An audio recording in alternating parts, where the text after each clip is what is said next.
Hey everybody, hope everybody's doing well this Easter Eve. Any parents out there, make sure that Easter bunny comes, if that's what you prescribe to. If you're following the Jewish faith, happy Passover. Each to their own. Every path leads to a beautiful place, okay? There are many ways to get there. So anyways, what we're doing today is my wife and I decided to do Crostinis as part of what we were going to bring for our contribution, if you would, to Easter brunch. So we have 3 different types of crostinis, and I'm going to go through those with you. I haven't put them together yet. I'm doing the mise en place for them now. We're going to build them tomorrow when we get there. We have about a 2.5-hour ride before we get to where we're holding Easter. So needless to say, we're just going to touch base, and I'll let you know what we're doing and how to do it. And it's really that easy, guys. You know, it all comes down to imagination, no fear of failure, and, try and try again. It's just food, okay? That's the trick. It's just food.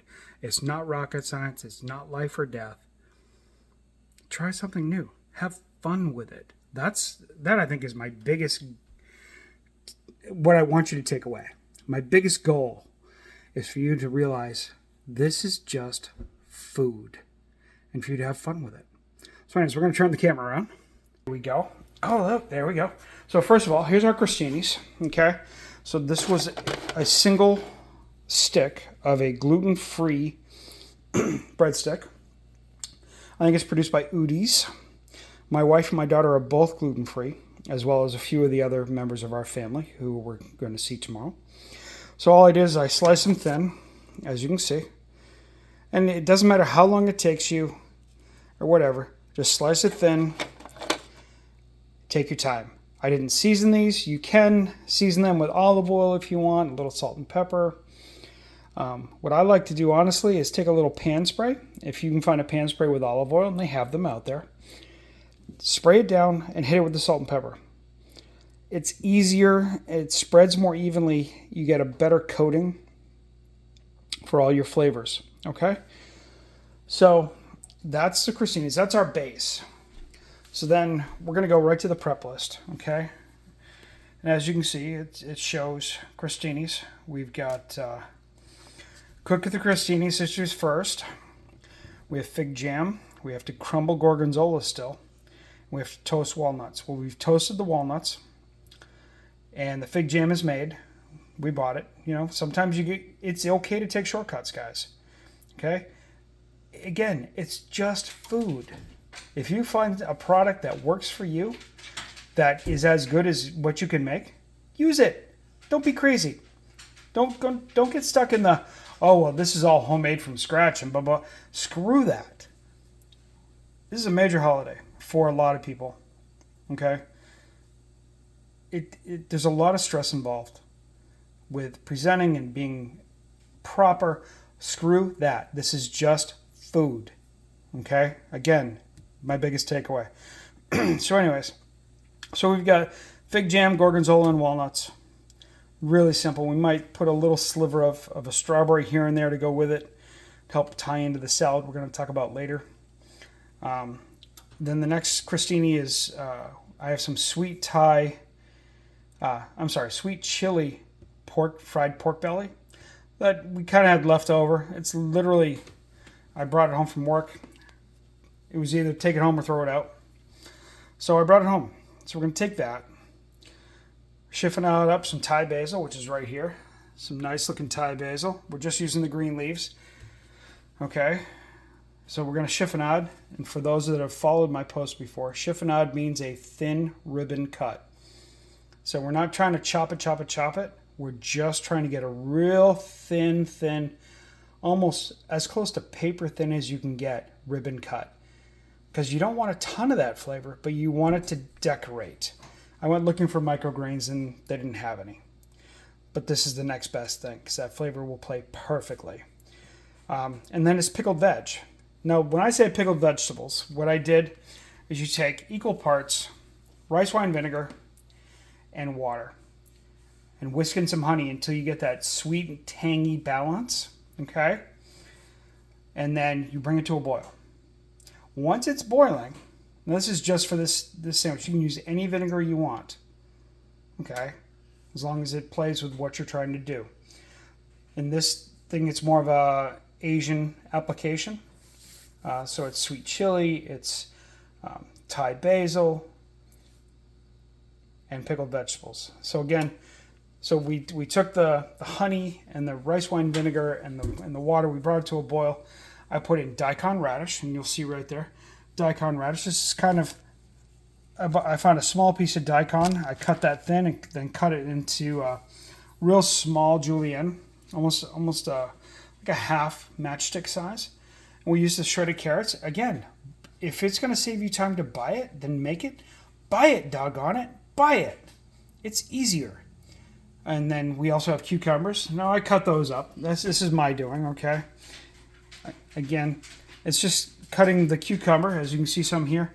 Just cut them lengthwise like this. Ignore that, that's a burn. So lengthwise like this, and then just cut against the grain, and it gives you those. Really simple and easy, okay? So the cucumbers are going to get mixed with our pickled vegetables, and that's the carrot and the daikon radish. Once those are done pickling, we'll toss in the cucumbers. If you pickle cucumbers, they will disintegrate. Okay, they're really a lot of water, so they don't really play well with being pickled in that size. So they're so small. So we're going to take that, we're going to toss it in, and we'll be done. Okay, so back to the list. Here we go. Okay, so that's the second crostini. Third crostini uses asparagus, sliced potatoes, a lemon aioli, and burnt lemon pieces. Okay. Now a lot of that seems, I don't know, fancy, for lack of a better term. Okay? It kind of will end up being a little fancy, but that's okay. You can be fancy as long as you don't kill yourself with the prep. Right now it's 10 o'clock at night. I'm okay.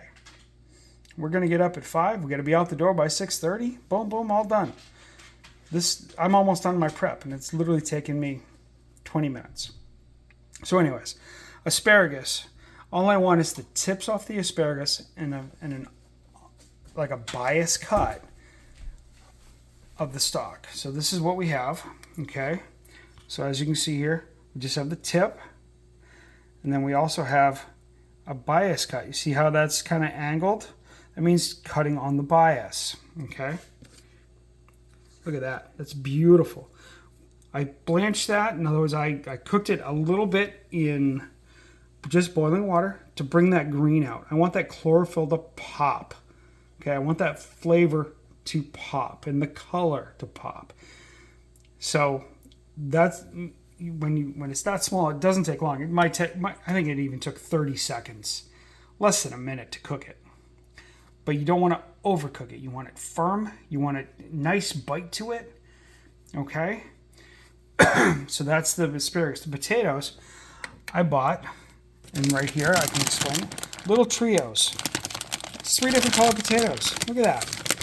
Purple, red, and Yukon Gold. So it's red bliss, purple potatoes, and Yukon Golds. So this is what we have. So I took it and I sliced them thin. Okay? Again, these aren't super thick. All of them. And I'm going to take those as we come over here, and I'm going to sear them on a cast iron in olive oil just to get some color on them, get that caramelization, that flavor going. I'm going to hit them with a little salt and pepper at that point, and done. You don't need a lot of flavor because you have a sauce going on this. That sauce is that lemon aioli we talked about. Lemon aioli. First of all, aioli is a fancy term for mayonnaise. Okay? That's all it is. It's a fancy word for mayonnaise. So a lemon aioli means I'm going to take a little bit of mayonnaise and I'm going to add some lemon zest to it. I'm going to add some lemon juice to it. And I'm going to really jack up that lemon flavor.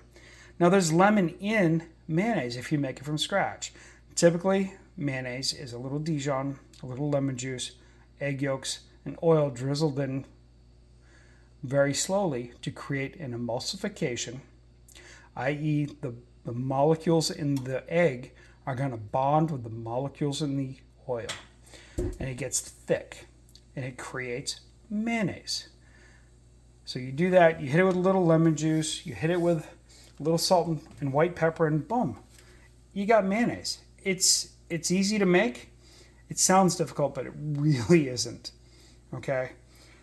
And then burnt lemon pieces. All we're going to do is we're going to take that same cast iron skillet and I'm going to sear lemon slices to get that caramelization on the lemon. It gives it a whole different type of feel. And that's going to be the garnish on the top. So we're going to take the slices and just cut them into like little wedges. And they're going to be the garnish. Okay? And then it says down there to put a salad together. Now that salad, I'm grabbing the recipe as we go. As my wife grabbed it. Okay? So it's spinach, strawberries, sliced red onions, some avocado, two ears of corn, a cup and a half, crushed red pepper, diced garlic, smoked paprika, salt and pepper, extra virgin olive oil, 1 lemon, quarter cup gorgonzola, and candied pecans. Well, I bought the candied pecans, okay, because that's crazy. I am allergic to cinnamon. We may have discussed that or not. So we tend to do our own candying of our nuts, but we didn't this time. I found some with a nice rosemary extract, which I thought would play super nice in this salad. So it's just, I've already washed the strawberries, and they're right there. So it's just a matter of slicing those up now, crumbling in the gorgonzola, because we need that for the first crostini as well. You know, we're also looking at saving money. Okay, in these times, to be able to do fancier things, if you would, it costs a little bit more. But if you can multi-purpose product, i.e. the gorgonzola or the strawberries, it's going to save you money in the long run rather than buying whole new ingredients. I'm not saying, hey, the entire menu has strawberries and everything, but if you can duplicate it a couple times, here and there, you know, with different products, it ties the products together and it seems cohesive in a theme, but at the same time, you're using product without having to throw it out or buy new product. Okay? So that's what we're doing, guys. It's Easter. Not everybody has great memories of Easter. Some of us do. My best memory of Easter is just after COVID. So probably 2021. We had last Easter in our home in Connecticut, and my granddaughter was there with my son and his wife and all our family, and all our bonus kids were there, and it was amazing, guys, to watch my granddaughter do her first real egg hunt. Oh, my heart. It's awesome. So anyways, Liliana, I love you, honey. You're Grandpa's girl. You always will be. So hopefully she sees this. Maybe she will. Maybe she won't. She'll be 4 in September. So good chance she won't see it. But her parents might. But anyways, best wishes to everybody on this Easter Eve. Enjoy your Passover. Enjoy your Easter. But first and foremost, enjoy your family. They're what brought us into being. They're what shaped us, good or bad. But they're our family. What's that saying? You can pick your family, but you can't pick your family's nose. Something like that. I don't know. All I know is between my biological family and the family I married into, I've been pretty damn lucky. So, best wishes to you all. Enjoy. Have a good night. Thanks for tuning in to Thistlehawk Homestead. Bye-bye.